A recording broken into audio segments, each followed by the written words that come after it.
فرمایا وَإِذَا سَأَلَكَ عِبَادِي أَنِّي فَإِنِّي قَرِيب، محبوب جب میرے بندے آپ کی بارگاہ میں آ کے میرے بارے میں پوچھے نا تو ان سے کہہ دینا میں ان کے قریب ہی ہوں، قریب ہی ہوں۔ دلیل کیا ہے؟ یہ جب بھی مجھ سے دعا مانگیں گے میں ان کی دعاؤں کو قبول فرماؤں گا، میں ان کے قریب ہوں، میں ان کے قریب ہوں۔ یہ جب بھی دعا مانگیں گے نا میں قبول کروں گا، میں ان کے قریب ہوں۔ اللہ تبارک و تعالیٰ کے بندے اللہ سے محبت کرتے، رب کی بارگاہ میں جھکتے، اس کو اپنے دکھ سناتے، اس کے پیارے محبوب صلی اللہ تعالیٰ علیہ وسلم کا وسیلہ لے کے اس کے حضور حاضر ہو جاتے، پیشانیاں سجدوں سے روشن ہوتی۔ ہم نا ہر چیز کے لیے وقت نکالتے ہیں، ہر چیز کے لیے، لیکن عبادت کے لیے وقت نہیں نکالتے۔ ہر شے آباد ہے، ہر شے، ہماری فیس بک بھی آباد ہے، واٹس ایپ بھی آباد ہے، ہمارے ٹویٹر بھی آباد ہیں، ہماری ہر چیز آباد ہے۔ سب سے کم آباد ہمارا مصلی رہ گیا ہے، سب سے کم۔ وہ لوگ اب ڈھونڈنے سے ملتے ہیں جن کی بغل میں مصلی ہوتا تھا۔ میرے بھائی آپ کتنا کو دنیا کے پیچھے بھاگو گے تھکا دے گی، کتنا دولت کے پیچھے بھاگو گے تھکا دے گی۔ آپ جب اپنی زندگی میں جمع تفریق کرو گے نا تو مرتے وقت احساس ہوگا کہ سارا کچھ تو لوگوں کے لیے کیا، اپنے لیے تو کر ہی کچھ نہیں سکے۔ اور ہم عبادت کے معاملے میں بہانے بازی بھی کرتے ہیں۔ ہم کہتے ہیں اوہو رزق کمانا بھی تو عبادت ہی ہے نا، تو میں حلال روزی کے لیے جا رہا ہوں، یہ بھی تو عبادت ہے نا۔ میری طرح کے لوگ کہہ دیتے ہیں کہ میں سویرے اٹھ کے مدرسے میں کچھ اسباق دیکھتا ہوں تو یہ بھی تو عبادت ہے، میں بیان کرنے کے لیے مطالعہ کرتا ہوں تو یہ بھی تو عبادت ہے نا، اتنے لمبے سفر کر کے ملک میں دنیا میں گھومتا ہوں تو یہ بھی تو میں عبادت ہی کر رہا ہوں۔ اب اسپیشل نفلوں کے لیے وقت کس طرح نکلے، اسپیشل کر کے تسبیح میں کیسے چلاؤں، میں سارا کچھ ہم بہانے بنا لیتے ہیں نا۔ میرا سوال یہ ہے کہ یہ ساری باتیں صحابہ کو، نبی کریم کو، دیگر لوگوں کو بھی تو پتہ تھی نا، لیکن آپ غور تو کریں 23 سال حضور کو وقت ملا، مختصر وقت ظاہراً تبلیغ کرنے کے لیے، پوری دنیا میں دین بھی پھیلانا ہے۔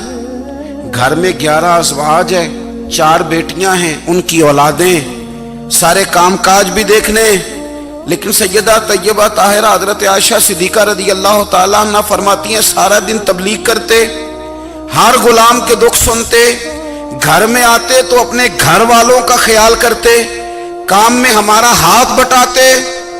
قربان جاؤں، کہتی ہیں زمانہ سارا سو جاتا لیکن آمنہ کے لال مصلی بچھا لیتے۔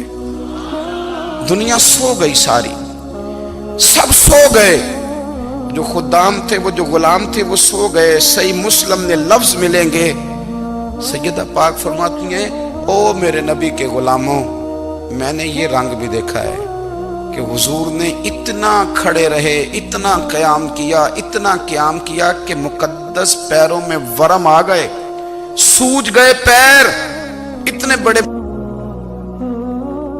دل پہ ہاتھ رکھ کے نہیں بتا سکتا کہ میرے کبھی نماز میں پیر سوج گئے، کوئی نہیں بتا سکتا۔ بچوں کی روٹی کماتے تھک گئے بات الگ ہے، ہم سیر کرنے گئے تو تھک گئے بات الگ ہے، لیکن عبادت میں یہ بھی تو مسلم شریف ہے نا، یہ بھی تو دین ہے نا، یہ بھی تو حضور کی سنت ہے، یہ بھی تو وہ چیز ہے جو کریم کی آنکھوں کی ٹھنڈک ہے۔ سیدہ فرماتی ہیں پیروں میں ورم آ گئے، اور ساری رات ہی حضور نے نماز پڑھی اور ایک ہی آیت بار بار دہرائی۔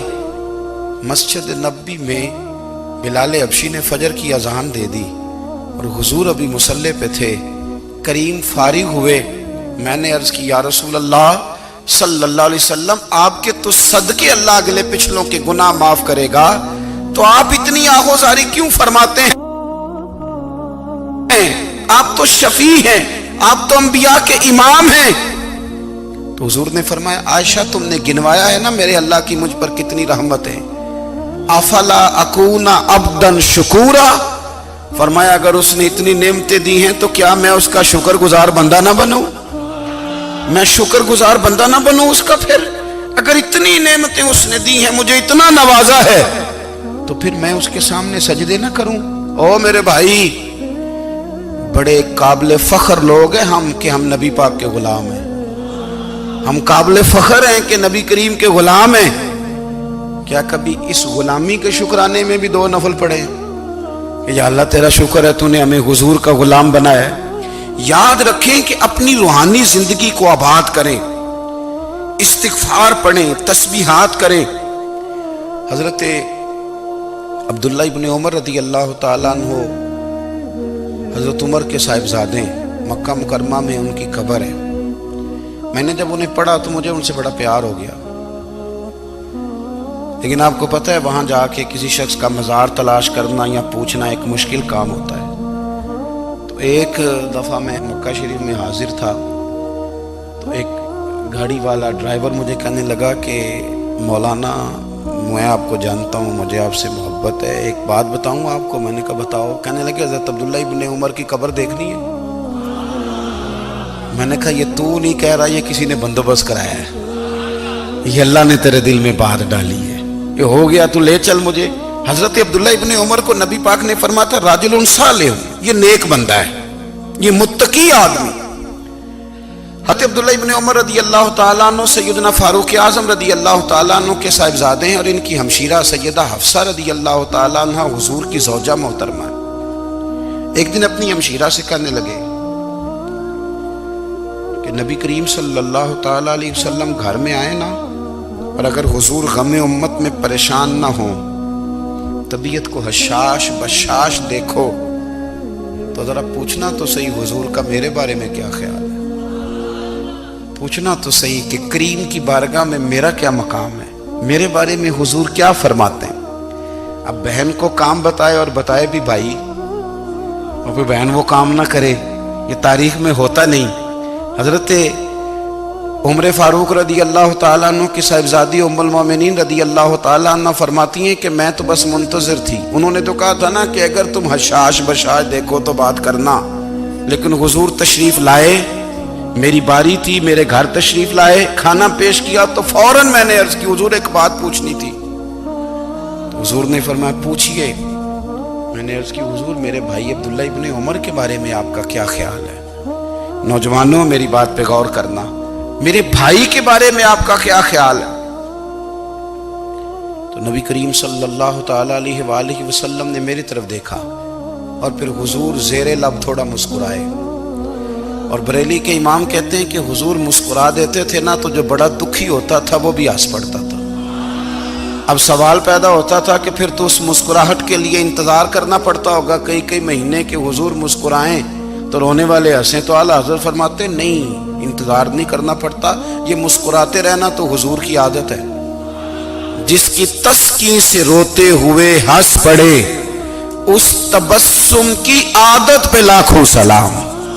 یعنی یہ تو عادت ہے حضور کی مسکراتے رہنا، اس کے لیے انتظار نہیں کرنا پڑتا۔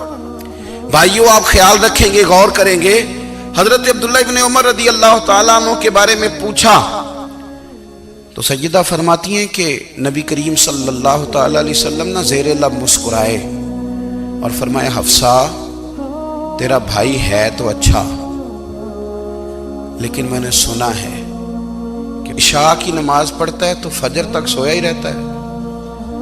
او نوجوانوں، 10 بجے تک سونے کی بات نہیں ہوئی، 9 بجے تک سونے کی بات نہیں ہوئی، 11 بجے اٹھنے کی بات نہیں۔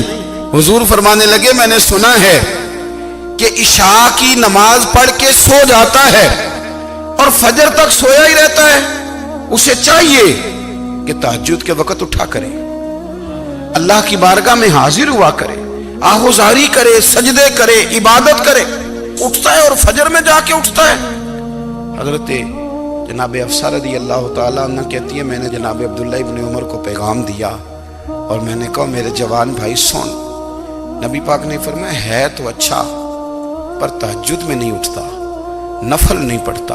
او میری ملت کے جوانوں، مزہ نہیں آ جاتا جب ساری دنیا سوئی ہو، ساری دنیا، اور بستر بھی گرم ہو اور نیند بھی پورا غلبہ کر رہی ہو، اور اچانک گھنٹی بجے دماغ میں، آنکھ کھلے، گھڑی پہ نظر پڑے، 3:30 4 بجے کا پیغام گھڑی بتائے، اور کوئی چڑھتی جوانی والا اٹھ کے وضو کرے، اور جب وہ مصلی کھول کے بچھائے تو مدینے والے محبوب کہتے ہیں کہ ہر نماز پہ رب ثواب دیتا ہے، اور جو اٹھ کے تہجد کی نماز پڑھے اسے دیکھ کے تو رب مسکراتا ہے، جو اس کی شان کے لائق ہے، جو اس کی شان کے لائق، وہ مسکراتا ہے، خوش ہوتا ہے کہ میرا بندہ تہجد میں اٹھ گیا، وہ مسکراتا ہے۔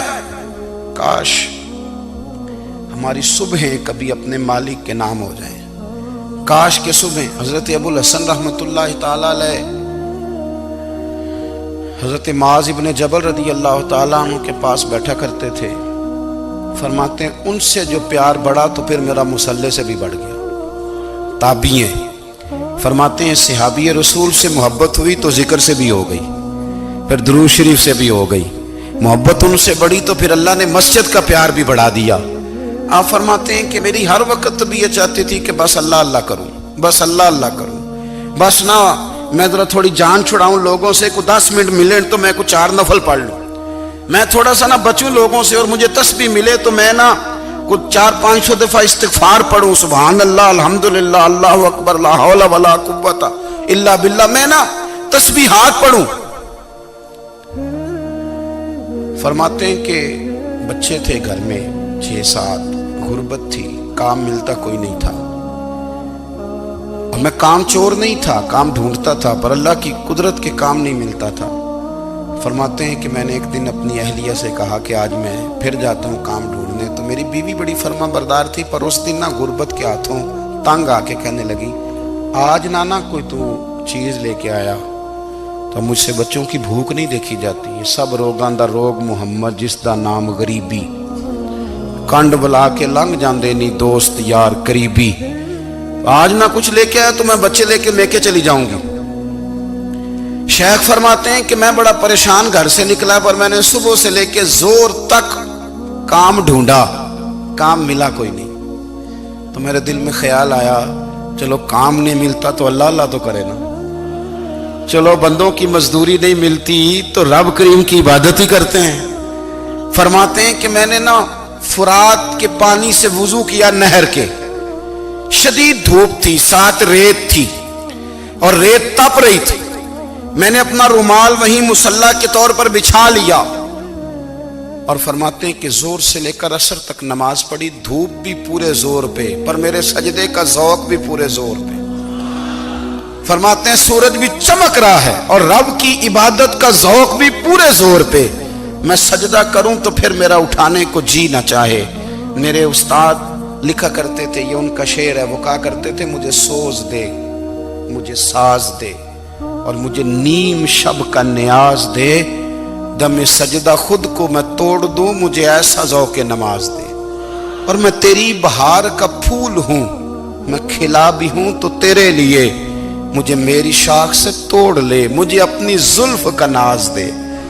بھائی فرماتے ہیں کہ عصر تک میں نے نفل پڑھے، دل ڈھلنے لگا، عصر کی نماز پڑھی اور میں وہاں سے چلا۔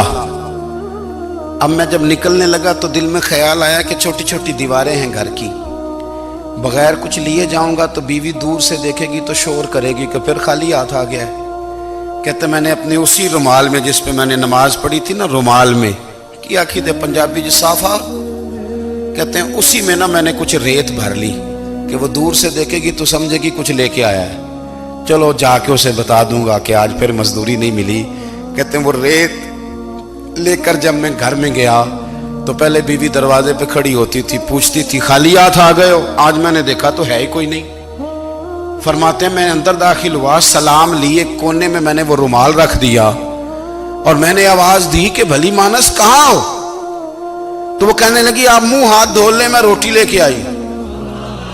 میں نے کہا روٹی کہاں سے آ گئی؟ یہاں تو کئی دنوں کے فاقے، تو کئی دنوں کی غربت ہے، یہاں تو اس گھر میں تو فقیری ہے۔ فرماتے ہیں کہ وہ روٹی لے کے آئی اور اس وقت کی جو موجودہ نعمتیں تھیں، سمجھ لیں سلاد، اچار، ہر چیز ساتھ لائی۔ میں نے کہا کہ بچے کہاں گئے؟ کہنے لگی وہ کھانا کھا کے کھیلنے گئے، آپ کھانا کھا لیں آ جاتے۔ کھانا اس نے چن دیا۔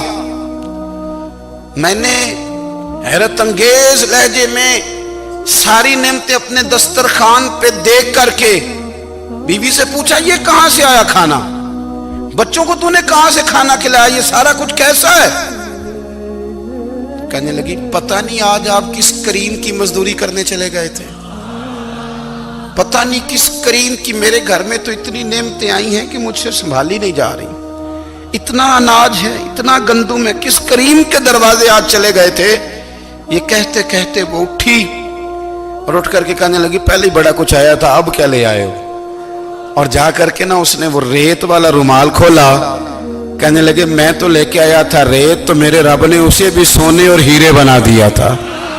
جب آپ کی توجہ اللہ کی جانب، میرے نبی پاک صلی اللہ تعالی علیہ وسلم نے فرمایا ہر چیز اپنے رب سے مانگ، ہر چیز مانگ، ہر چیز مانگ۔ یا رسول اللہ کیا کچھ؟ میرے محبوب نے فرمایا تیرے گھر میں نمک بھی ختم ہو جائے تو وہ بھی اپنے رب سے مانگا کر، تو مانگنا وہ تجھے دے گا، تو اس کی بارگاہ میں کشکول طلب دراز تو کرنا۔ اور ترمذی شریف میں عجیب لفظ ہیں، رسول کائنات نے فرمایا، رب کریم فرماتا ہے جب میرا بندہ ہاتھ اٹھاتا ہے نا تو مجھے حیا آتی ہے کہ میں خالی کیسے لوٹا دوں اس کے۔ اتنے بڑے بادشاہ کی بارگاہ میں دعا کی بڑی طاقت ہے۔ میرے نبی پاک نے فرمایا دعا